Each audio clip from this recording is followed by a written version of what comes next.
Hey guys, welcome to my channel.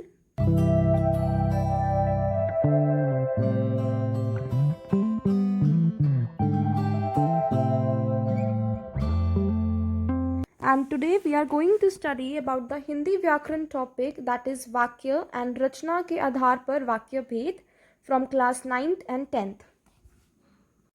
So without wasting any time, let's get into the video. So the first question that comes to your mind is वाक्य क्या है? वाक्य से हमें क्या पता चलता है? वाक्य का क्या मतलब है? तो वाक्य मानव मन के भावों और विचारों को व्यक्त करने वाली भाषा की लघुतम इकाई है। जब हम बोलते हैं, हम जिस भी भाषा में बात करते हैं, हम उसमें एक वाक्य बोलते हैं जिसके थ्रू हम अपने फीलिंग्स को व्यक्त करते हैं, तो उसी को हम एक वाक्य कहते हैं। फॉर एग्जाम्पल, बच्चे पतंग उड़ा रहे हैं। और किसी भी एक वाक्य की रचना दो अंशों से होती है, एक है उद्देश्य और दूसरा है विधेय। उद्देश्य, जब वाक्य में जो इंसान वो काम कर रहा है, जिसके इर्द गिर्द वो सेंटेंस घूमता है, उसे हम उद्देश्य कहते हैं। और उस इंसान के बारे में कोई बात या विशेषता बताई जा रही है, तो उस सेंटेंस के पार्ट को हम विधेय कहते हैं। So now if we move to the next part, that is वाक्य की परिभाषा। तो हम वाक्यों को दो प्रकार से डिफाइन कर सकते हैं। पहले, उद्देश्य तथा विधेय से बनी भाषा की वह लघुतम इकाई जिसके माध्यम से वक्ता अपने भावों और विचारों को प्रकट करता है, उसे हम वाक्य कहते हैं। या फिर हमें दूसरी तरह से इसे लिख सकते हैं, जैसे दो या दो अधिक पदों के सार्थक समूह जिसका पूरा पूरा अर्थ निकलता है, उसे हम वाक्य कहते हैं।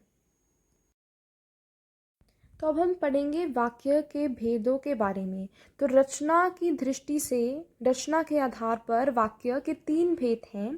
पहला, सरल वाक्य जिसे हम साधारण वाक्य भी कहते हैं। दूसरा, संयुक्त वाक्य। और तीसरा है मिश्रित या मिश्र वाक्य। तो चलिए अब हम इन तीनों में अंतर जानते हैं। तो अब सरल वाक्य होता क्या है? वह वाक्य जिसमें एक उद्देश्य, एक विधेय तथा एक ही क्रियापद बंद हो, उसे हम सरल वाक्य कहते हैं। जैसे कोई भी सेंटेंस है, उसमें एक क्रिया, जैसे कि एक वर्ब, इंग्लिश में आप कहते हैं वर्ब, जिसमें एक क्रिया हो, उसे हम सरल वाक्य कहते हैं। तो जब भी आपको सरल वाक्य की पहचान करनी हो, तो सेंटेंस में आपको क्रिया को ढूंढना है कि वहाँ पे कितनी क्रियाएं हैं, क्या और कितने काम हो रहे हैं।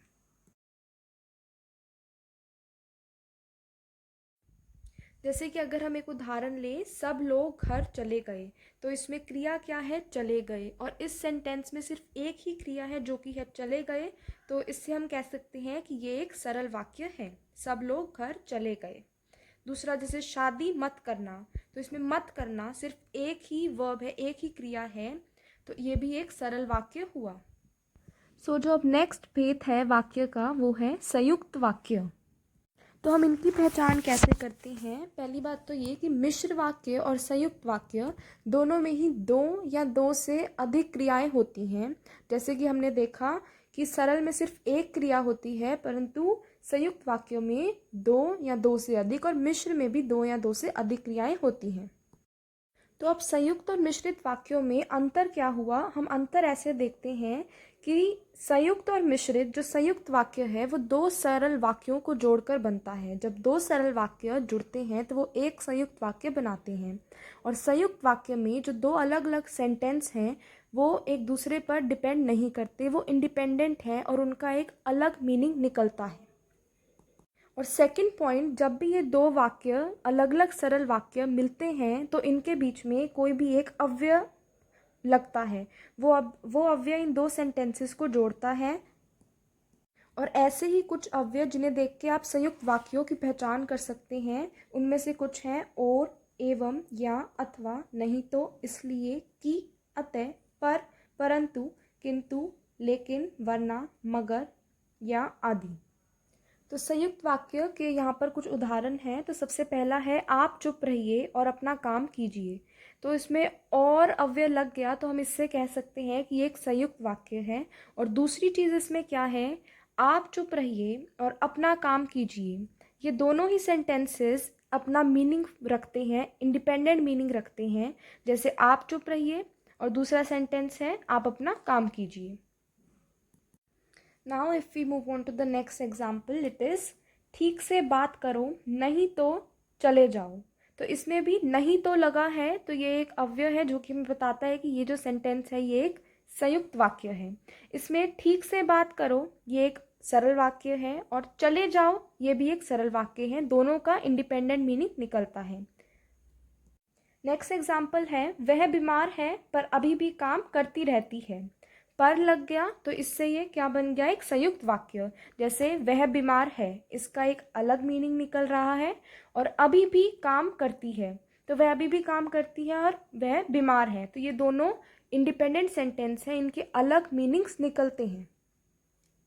तो संयुक्त वाक्य कौन से हुए, जिसमें दो क्रियाएं होती हैं और ये दो सरल वाक्यों से मिलकर बनता है, जिनके अपने इंडिपेंडेंट मीनिंग्स होते हैं और ये एक दूसरे पर निर्भर नहीं करते। जैसे कि हमने बताया था कि रचना के आधार पर वाक्य के 3 भेद हैं, तो अब जो सबसे तीसरा भेद है वो है मिश्र वाक्य।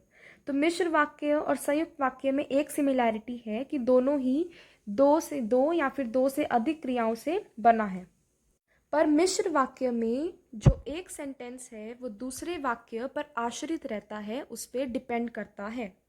तो मिश्र वाक्य में भी दो या फिर दो से अधिक क्रियाएं होती हैं और एक उपवाक्य प्रधान होता है और जो शेष वाक्य आश्रित उपवाक्य होता है।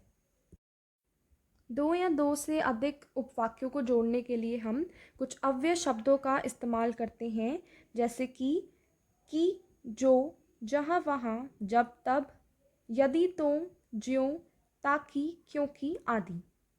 तो इन अव्यय शब्दों को आप देखकर मिश्रित वाक्यों की पहचान कर सकते हैं। तो यहाँ पर मिश्र वाक्य के कुछ उदाहरण हैं। तो पहला है जब बारिश आएगी तब किसान हल चलाएंगे।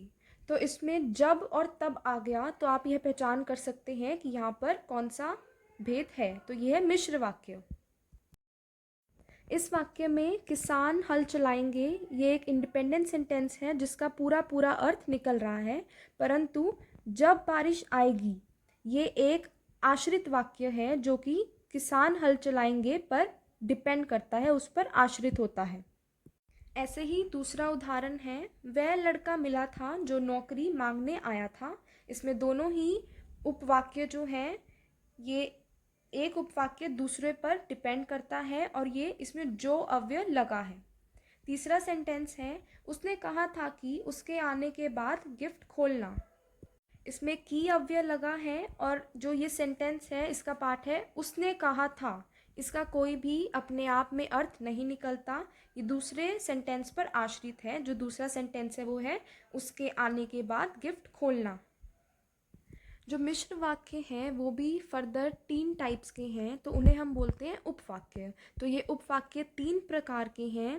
पहला है संज्ञा उपवाक्य, दूसरा विशेषण उपवाक्य और तीसरा है क्रिया विशेषण उपवाक्य।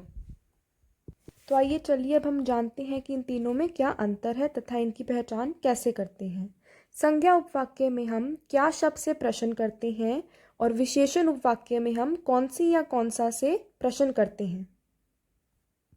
क्रिया विशेषण उपवाक्य वह होते हैं जिसमें क्रिया के घटित होने के समय, रीति, स्थान, कारण व परिमाण के बारे में विशेषताएं बताई जाती हैं।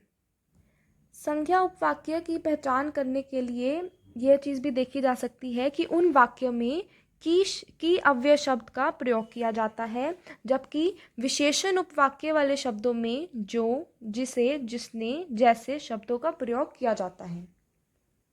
तो अब हम इन तीनों के कुछ उदाहरण देखते हैं। तो संज्ञा उपवाक्य का उदाहरण है मुझे मालूम है कि लोग मुझे पसंद नहीं करते। तो इसमें की आ गया तो आपको पता लगता है कि ये एक संज्ञा उपवाक्य है। दूसरा, हम इसमें क्या का प्रश्न पूछ सकते हैं, कैसे? तो जब हम इसमें क्या शब्द से प्रश्न करेंगे तो ये बनेगा कि मुझे क्या मालूम है, मुझे मालूम है कि लोग मुझे पसंद नहीं करते। विशेषण उपवाक्य का यहाँ पे उदाहरण है पिताजी ने वह मकान बेचा जो पुराना हो गया था। तो इसमें जो शब्द आ गया तो इससे हमें पता लग रहा है कि ये विशेषण उपवाक्य है। और दूसरी चीज़, इसमें हम यह प्रश्न पूछ सकते हैं कि पिताजी ने कौन सा मकान बेचा। तो पिताजी ने वह मकान बेचा जो पुराना हो गया था। क्रिया विशेषण का यहाँ पर उदाहरण है जहाँ तुम जाओगे मैं भी वहीं आऊँगी। तो यहाँ पर बात हो रही है स्थान की कि जहाँ तुम जाओगे मैं वहाँ आऊँगी। और दूसरा उदाहरण है जब तुम आओगे तब हम खाना खाएंगे। इसमें समय की बात है कि जैसे ही तुम आओगे हम तब खाना खा लेंगे। So here we are done with our topic, and if you have any doubts you can let me know in the comment section. If you like the video, please like it and give it a big thumbs up. Don't forget to subscribe to my channel and also press the bell icon. Thanks for watching. Goodbye, take care.